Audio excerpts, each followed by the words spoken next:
The world overall has changed together with technology.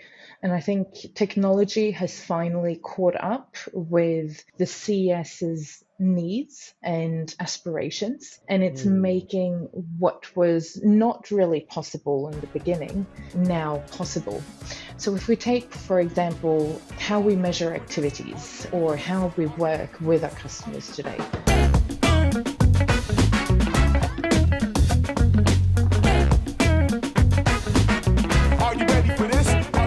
What's up, lifers, and welcome to the Daily Standup with Lifetime Value, where we're giving you fresh new customer success ideas every single day. I got my man JP with us. JP, do you want to say hi?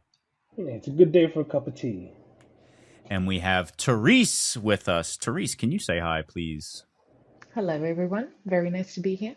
Very nice to see you here. And I am your host. My name is Dylan Young. Therese, thank you so much for being here. Can you please introduce yourself?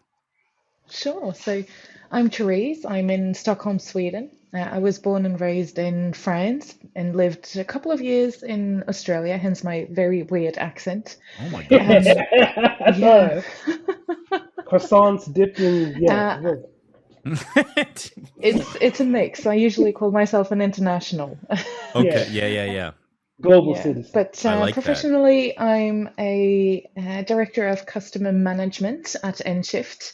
And I've been in customer-facing roles pretty much my entire life, been in sales, solution engineering, customer success. So, excited to discuss more about it. Customer management. There's no success and there's no accounts involved. Is that on purpose? It is. And it's because we've mixed the two. And this is, something that we could discuss further today. Okay. I love that you didn't want to give it up yet because you know that there's another piece to this introduction. Therese, That's you know right. what we do here.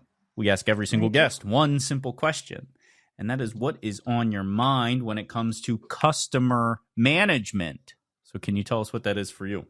Definitely. I was going to talk about customer management or customer success and the changes in this kind of world, whether it's going from non-commercial to commercial, organizational changes. So really the question for me would be, have customer success managers gone from CS managers to possibly growth managers? Can I be honest? Yes. Growth to me is it feels like one of those platitudes, doesn't it? Growth. So I don't love the term, but I don't want that to dissuade you. I don't hate the theory. I think the term is just a little bit played out. So do you want to expand upon that, or would you rather I let JP give his opinion as well? No, don't do that. Don't kick a hornet's nest and then you get in there. Yeah. All right, let me jump in here and let's calm ourselves a little bit. So, Okay. I'm not saying that we should change the terms customer success managers to growth managers, but it's really about how has the customer success world changed, right? When we're looking at KPIs, how did we used to do things? When we measured success, how did we measure it? Well, from the beginning, when customer success kind of came up, it was all about, is the customer happy? It was about happiness. Then it moved to retention. We all looked at churn and the churn numbers. And if the churn numbers were low, then we did great within customer success. And now with the world, we're more so looking at growth. Growth can mean very different things. But talking about KPIs, again, we can talk about activities, we can talk about CS metrics, we can talk about segmentation, and in all of those different KPIs of ways of measuring customer success, we've evolved, which is very interesting. So that's why I set the question as customer success managers, are we more so looking at growth rather than measuring the actual success of the customer? I guess, one thing that I'm thinking here is, and why do you think that is? Like, what do you think is behind that as like a necessary sort of shift into what you would say the growth manager? That's a very interesting question. And I think the world overall has changed together with technology. And I think technology has finally caught up with the CS's needs and Subscribe. aspirations. And it's making what was not really possible in the beginning now possible. So if we take, for example, how we measure activities or how we work with our customers today, previously we were very much ad hoc, right? And then we moved to playbooks, and now we're more so looking at data and making sure that we personalize our different interventions with the customers. When we look at the different segmentations, how did we do it? Well, first of all, we looked at the ARR, we looked at how much the customer spent. And now we more so look at how the customer or the customer's ability to grow. So I think technology has helped us a lot. So when you say technology, I'm going to go out on a limb here and say we're referencing AI, correct? Those capabilities I would in say terms so. of, Yeah, it yeah. definitely. And so our ability to, when you say our dreams and aspirations, this is the ability to scale, to be able to provide what you're saying is like, just to clarify, like personalized sort of, I guess, catering, for lack of a better word, to the customer using AI. Well, it's not so much about the customers using AI towards you and your products. It's more so us using the data in the right way to be able to help the customer use the Yes. product correctly. Yes. Yeah.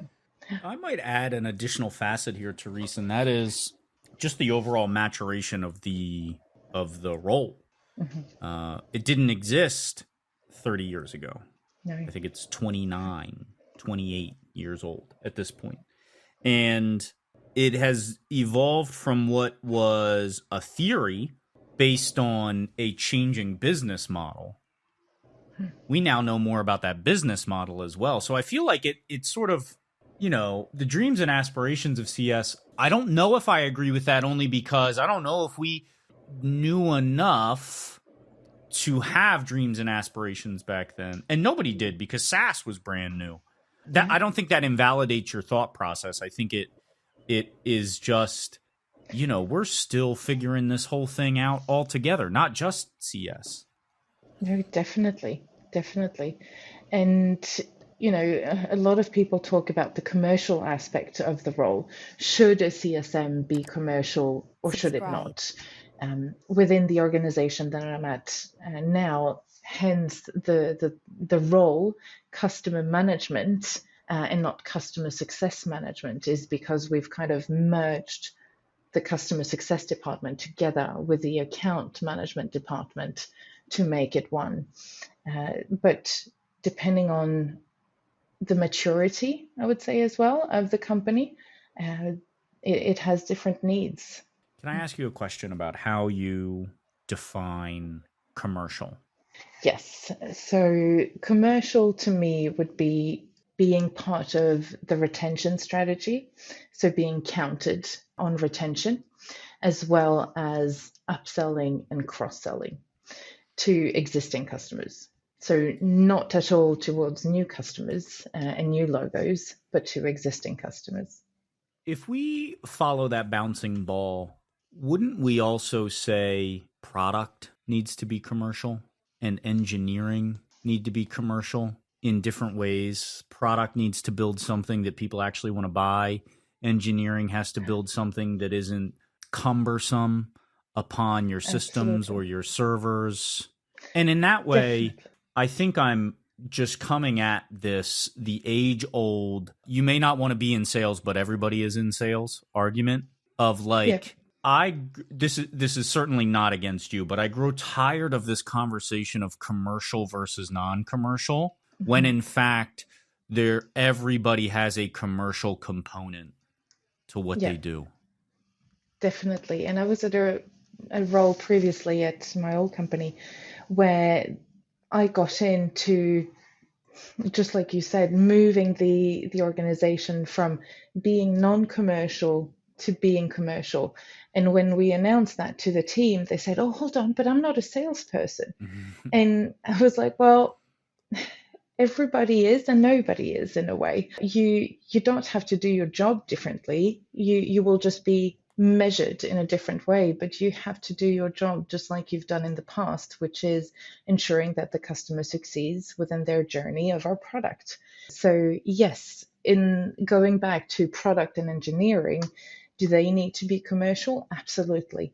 It just looks different in a different way, yeah, and it's measured differently from their side, but communication internally is key there for sure. I liked your rebuttal to your team about you don't have to do your job differently, you'll just be measured differently. JP, do you have anything before we get out of here? Thinking about, I'm gonna step out. You're currently located in Sweden, you said, right? Yes, that's Okay. right. So have you noticed any differences, say, because you've lived in a few different places, have you noticed any differences in the way that this function has worked in these different companies or countries you've been in? That's a very interesting question. I think we'd need a lot more time to discuss it. But I think overall, the SaaS world is quite similar no matter where you work, because you majority of the time have international customers and they need to work in a certain way. So it's almost kind of one language, but with tweaks. So yes and no, it would be my answer to that question. There are very many similarities, but for sure, depending on, if it's APAC or if it's EMEA or if it's the Americas, it will be working slightly differently. Interesting. I wonder if we've had the conversation before about the cultural, communication differences. So if the largest portion or the majority of your company is based in Stockholm or let's say in Europe, then the way in which you operate may be different than if you're based in, let's say, the United States. For many of the reasons that are getting a lot of airtime lately on the internet and in the news. But I do agree that SaaS is SaaS wherever you go, right? The subscription model is such that kind of travels without borders. Therese, this has been phenomenal. Thank you so much. We are out of time, but I encourage you to come back and maybe we can dig in deeper on the cultural piece. I know that Rob would love to be a part of that conversation. JP and I may get no talking time during that episode. So please come back. But for now, a lot of funny anecdotes for sure. Oh, yeah, he'll love it. He'll love it. But for now, we do have to say goodbye, Therese. Thank you so much. Thank you very much. It's been very fun.